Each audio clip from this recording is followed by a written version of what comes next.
জীবন আপনাকে জীবিত রাখবে না, আপনি আপনাকে জীবিত রাখতে পারেন। জীবনের নানান ঘাত প্রতিঘাত আপনাকে ছুঁড়ে ফেলে দেবে, স্বপ্নকে ভেঙে দেবে, চলার পথে থামিয়ে দেবে, এমনকি বারবার অপমান আর ব্যর্থতায় আপনাকে আপনার চ্যালেঞ্জ থেকে দূরে সরিয়ে দেবে। কিন্তু আপনাকেই প্রমাণ করতে হবে আপনি হোঁচট খেলেও উঠে আবার দাঁড়ানোর ক্ষমতা রাখেন। আপনি ব্যর্থতার শেষ সীমায় পৌঁছেও সফলতা ছিনিয়ে আনার কারিগর হয়ে দেখিয়ে দিতে পারেন। আপনি ব্যর্থতাকেই ব্যর্থ করে দিতে পারেন। আপনি প্রমাণ করতে পারেন শত বাধার পরেও আপনি মহামূল্যবান। ব্রিটেনে একবার এক প্রফেসর ক্লাসে লেকচার দেওয়ার সময় পকেট থেকে 20 পাউন্ডের একটা নোট বের করে জিজ্ঞেস করলেন, কে কে এই নোটটি চাও? পুরো ক্লাসের সবাই একসাথে হাত তুলল। এবার প্রফেসর সেই নোটটি ভাঁজ করে জিজ্ঞাসা করলেন, এখন কে কে এই নোটটি চাও? উত্তর সেই একই, সবাই চায়। এবার প্রফেসর নোটটা দুমড়ে মুচড়ে হাতের মুঠোয় নিয়ে জানতে চাইলেন, এবার বলো কে কে এই নোটটি চাও? কিন্তু আশ্চর্যের বিষয় হলো তখনও সবাই হাত তুলল। অবশেষে প্রফেসর নোটটা মাটিতে ফেলে পা দিয়ে ঘষে ঘষে একেবারে ডাস্টবিনের আবর্জনায় পরিণত করে দিয়ে বললেন, এখন এই 20 পাউন্ডের নোটটা কে কে চাও? উত্তর এবারও সেই একই, সবাই হাত তুলল। তখন প্রফেসর জিজ্ঞাসা করলেন, এই নোটটিকে এত কিছু করার পরও তোমরা প্রত্যেকে একে বারবার চাইলে, কেন চাইলে? একে একে সবাই উত্তর দিল। সবার সারমর্ম ছিল একটাই, এই নোটটি সুন্দর থাকলেও এটির যে মূল্য, নষ্ট হলেও এটির মূল্য একই থাকে, কারণ এর মূল্য ফিক্সড করাই আছে। তখন প্রফেসর বললেন, আজকে তোমরা খুব গুরুত্বপূর্ণ একটা শিক্ষা পেলে। তুমি হলে ওই 20 পাউন্ডের নোটটার মতো। জীবন তোমাকে ব্যর্থ করে দেবে, নানান অঘটন তোমাকে হতাশ করতে চাইবে, কিন্তু তুমি যদি ঠিক থাকো তবে তোমার মূল্য কখনো কমবে না। তুমি বেঁচে থাকবে, সফল হবে, এমনকি স্বপ্নগুলো পূরণ হবে। নমস্কার, আমি কমল বাদল। গল্পচালার ফাঁকে একটা ছোট্ট অনুরোধ আপনাদের সাথে আমি সেরে নিতে চাই। তা হলো এই যে, আপনারা আমাদের চ্যানেল ৯০কে বেল আইকনটি টিপে সাবস্ক্রাইব করুন, আমাদের ভিডিওগুলো দেখুন, ভিডিওগুলো দেখে আপনারা আমাদের ভিডিওগুলোতে আপনাদের মূল্যবান লাইক দিন, আর আমাদের ভিডিওগুলোকে আপনারা আপনাদের বন্ধু বান্ধব আত্মীয় স্বজন সবার সাথে শেয়ার করুন, এই ছোট্ট আবেদনটুকু রাখছি। এখন আমরা আবার গল্পে ফিরি। বন্ধুরা, বাস্তব জীবনের কিছু ঘটনা শেয়ার করছি, যেগুলো হয়তো আপনারা জানেন অনেকেই। 2009 সালে একজন সফটওয়্যার ইঞ্জিনিয়ার, যার ইয়াহুতে চাকরি করার 12 বছরের অভিজ্ঞতা ছিল, তিনি সামাজিক যোগাযোগ মাধ্যম ফেসবুকে চাকরির জন্য আবেদন করলে তাকে রিজেক্ট করা হয়। এরপর তিনি নতুন আশায় টুইটারে অ্যাপ্লাই করেন, কিন্তু সেখানেও সেই একই ব্যর্থতা, রিজেক্ট করা হলো তাকে। এত ভালো ডিগ্রি, এত ভালো ব্যাকগ্রাউন্ড থাকা সত্ত্বেও তিনি চাকরির জন্য আর চেষ্টা না করে ইয়াহুর প্রাক্তন ছাত্রের সাথে মিলে একটা অ্যাপ তৈরি করে। 5 বছর আগে তাকে ফিরিয়ে দেয়া সেই কর্তৃপক্ষকে $19 মিলিয়ন তিনি তার অ্যাপটা বিক্রি করে। এই সেই ব্রায়ান অ্যাক্টন কো-ফাউন্ডার হিসেবে কাজ করছেন হোয়াটসঅ্যাপে, যখন তিনি ফেসবুক থেকে রিজেক্টেড হয়েছিলেন। তখন তিনি বলেছিলেন, এটা একটা চমৎকার সুযোগ অসাধারণ কিছু মানুষের সাথে পরিচিত হবার। এবার জীবনের নতুন অভিযানের দিকে আমার যাত্রা শুরু হলো। তিনি যখন টুইটার থেকে রিজেক্ট হলেন তখন তিনি বলেছিলেন, কোনো ব্যাপার না, এটা খুব স্বাভাবিক বিষয়, অনেক পথ এখনো বাকি। যেখানে ছোটোখাটো একটু ব্যর্থতায় আমরা সফলতার আশা ছেড়ে দিই, তখন এই ব্যক্তিটি সফলতাকে নিজের হাতে মুঠোয় নিয়ে এসেছেন এত বড় ব্যর্থতার ভিড়েও। কিভাবে আনলেন এই সফলতা? জাদুর কাঠি দিয়ে? নিশ্চয়ই না। তিনি নিজের প্রতি বিশ্বাস করেছিলেন, ব্যর্থতাগুলোকে পজিটিভলি নিয়েছেন বলেই আজ তিনি সফলতার সিঁড়ি বেয়ে স্বপ্নকে ধরতে পেরেছেন। আরেক নারীর গল্প বলছি, যিনি হতাশাকে হতাশ করেছিলেন। এই নারী যে তার একমাত্র বাচ্চা নিয়ে দাঁড়ে দাঁড়ে একটি চাকরির জন্য ঘুরছিলেন। তার বিবাহিত জীবন নিয়ে তিনি এতই যন্ত্রণায় ছিলেন যে তাকে মানসিক চিকিৎসা পর্যন্ত নিতে হয়েছে। তিনি অনেক সাধনায় একটি বই লেখেন অনেক স্বপ্ন নিয়ে, কিন্তু ভাগ্যের এক নির্মম পরিহাস, তার লেখা বইয়ের পাণ্ডুলিপি মোট 12 জন প্রকাশক ফিরিয়ে দিয়েছে। জাদুর শহর নিয়ে লেখা বই দেখে অনেকে বিদ্রূপ ও ব্যঙ্গাত্মক মন্তব্য করেছিলেন। এই নারী হলেন হ্যারি পটার সিরিজের স্রষ্টা জে.কে. রাউলিং, যার লেখা বইকে একসময় কেউ প্রকাশ করতেই চায়নি। পরবর্তীতে তার লেখার জন্য প্রকাশকরাই লাইন ধরে। একেই বলে সফলতা। যেখানে ব্যর্থতা এক পা বাড়াতে চাইবে, তখনই আপনার বিজয় বাসনা দ্বিগুণ করে দিতে হবে। অ্যাথলেট ইউসাইন বোল্টের কথা আপনারা সবাই জানেন, যিনি বর্তমানে শ্রেষ্ঠ দৌড়বিদ হিসেবে পৃথিবীতে চমক সৃষ্টি করেছেন। ক্রীড়াপ্রেমীদের কাছে তিনি পৃথিবীর সর্বকালের দ্রুততম মানব হিসেবে পরিচিত। 8 বার স্বর্ণপদক জয়ী, বিশ্ব রেকর্ড করা এই দৌড়বিদ যখন 2008 সালে প্রথম প্রতিযোগিতায় অংশগ্রহণ করেন, তখন নির্দিষ্ট সময়ের আগে দৌড় শুরু করায় তাকে প্রতিযোগিতা থেকে বাদ দেওয়া হয়। একজন প্রতিযোগীর জন্য এটা প্রচণ্ড অপমানের বিষয়। মাঠে গিয়ে পরাজিত হওয়ার চেয়েও খেলা থেকে বাদ পড়া খুব লজ্জাজনক।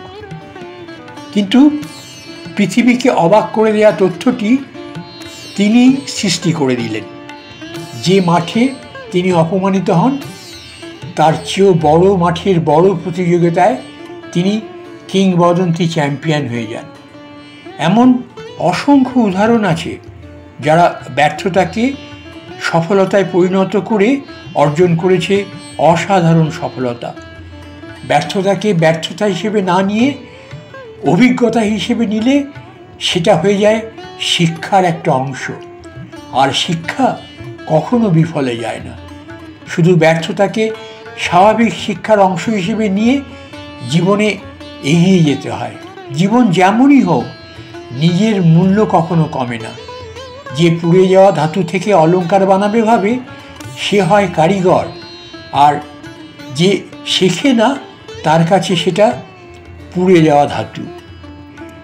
আপনি যখন অনাথ বলে নিজেকে সফলতার অযোগ্য ভাবছেন, তখন আমি ইতিহাস থেকে আরেক পিতৃপরিচয়হীন যুবকের কাহিনী নিয়ে আসলাম আপনাকে শোনাতে। তার একসময় থাকার কোনো জায়গা ছিল না। বন্ধুদের রুমের ফ্লোরে ঘুমাতেন। মানুষের ব্যবহৃত কোকের বোতল ফেরত দিয়ে 5 সেন্ট করে কামাই করতেন, যেটা দিয়ে তিনি খাবার কিনতেন। প্রতি রবিবার তিনি 7 মাইল হেঁটে ইস্কন্দের হরে কৃষ্ণ মন্দিরে যেতেন শুধু একবেলা ভালো খাওয়ার জন্য। তিনি অ্যাপেল এবং পিকচার অ্যানিমেশন প্রতিষ্ঠানের প্রতিষ্ঠাতা এবং সিইও স্টিভ জবস। যে তিনি এত মাইল পথ হেঁটে যেতেন শুধু বিনে পয়সায় খাবার খেতে, সেই তিনি আজ হাজার হাজার লোকের অর্থের যোগানদাতা।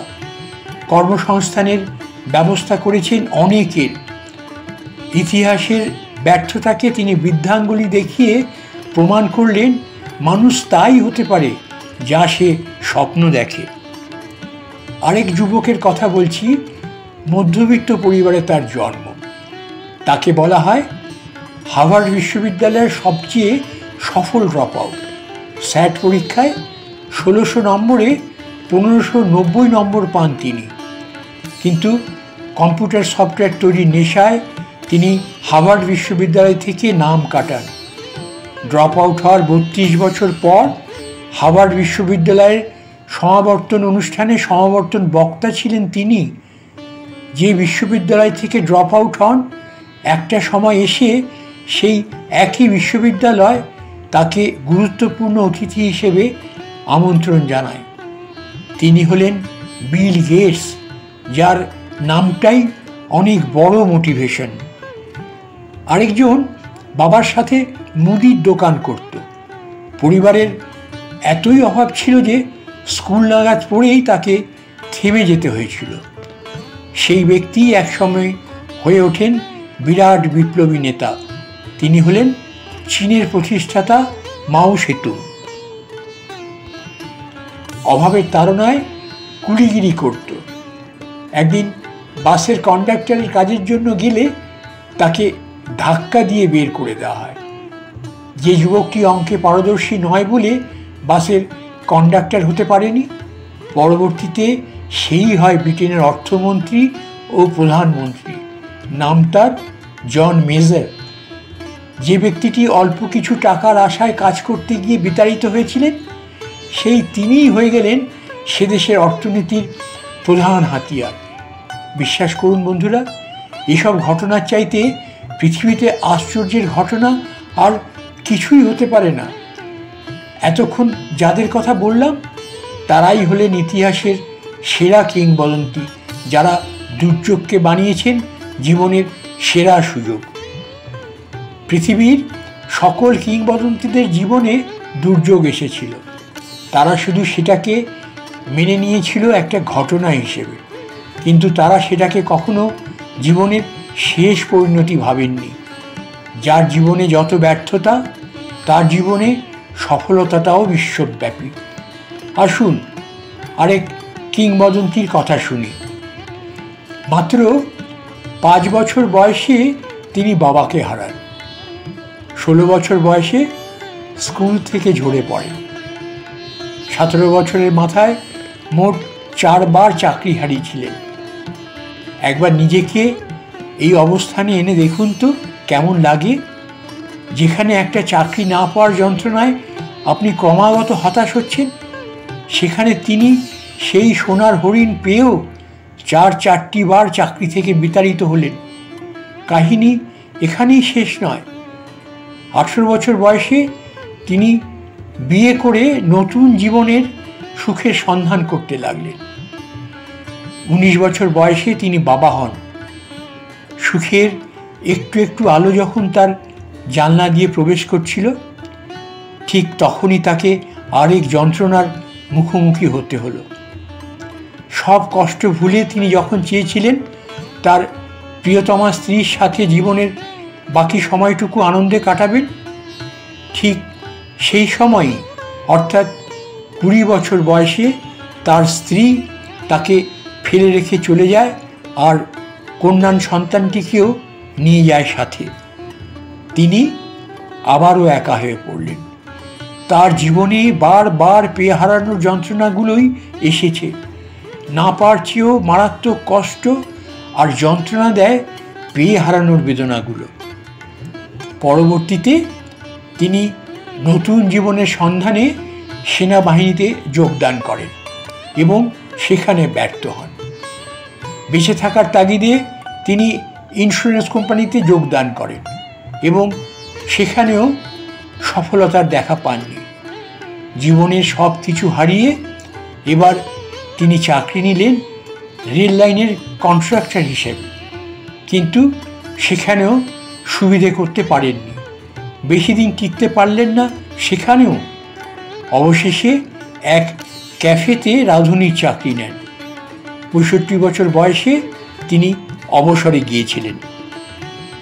অবসরে যাওয়ার প্রথম দিন সরকারের কাছ থেকে $105 চেক পেয়েছিলেন। তার কাছে মনে হয়েছিল জীবন তার মূল্যহীন। আত্মহত্যা করবার সিদ্ধান্ত নিয়েছিলেন তিনি। এরপর একটি গাছের নিচে বসে জীবনে কি কি অর্জন করেছেন তার একটা লিস্ট বানাতে শুরু করেন। হঠাৎ তার কাছে মনে হলো জীবনে এখনো অনেক কিছু করবার বাকি আছে, আর তিনি বাকি সবার চাইতে একটা জিনিসের ব্যাপারে বেশি জানেন, আর সেটা হলো রন্ধন শিল্প।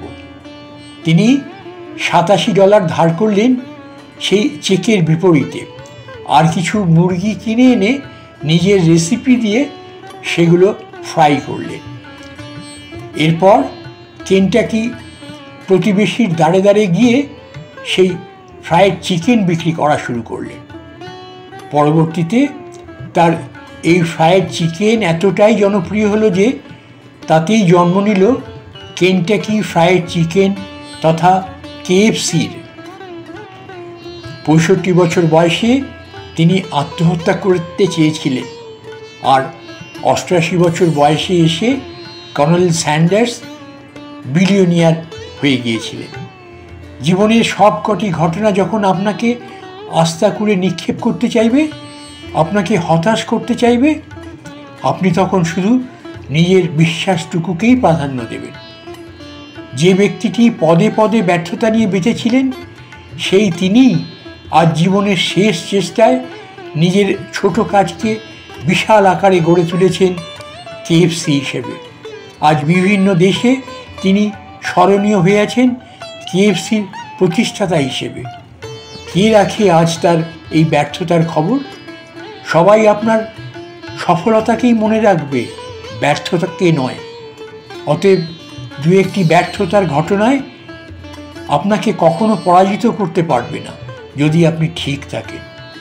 মানুষ কখনো ঘটনার কাছে পরাজিত হয় না, মানুষ পরাজিত হয় নিজের আত্মবিশ্বাসের দুর্বলতার কারণে।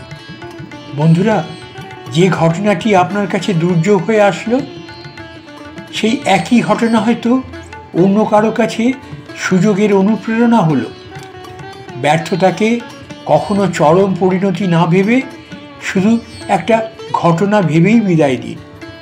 ব্যর্থতাকে জীবনের একটা প্রশিক্ষণ হিসেবে নিন, তবেই আপনি হবেন সেরাদের সেরা। প্রতিটি দুর্যোগই আপনার কাছে আসবে সুযোগের হাতছানি নিয়ে। এখন জীবনের হিসেবটা বেশ সহজ। আপনি চাইলে হোঁচট খাওয়ার পর আর না উঠে প্যারালাইসিস রোগীর মতো জীবন কাটাতে পারেন, অথবা আবার উঠে দাঁড়িয়ে দৌড়ে অংশ নিয়ে হয়ে যেতে পারেন শ্রেষ্ঠ দৌড়বিদ।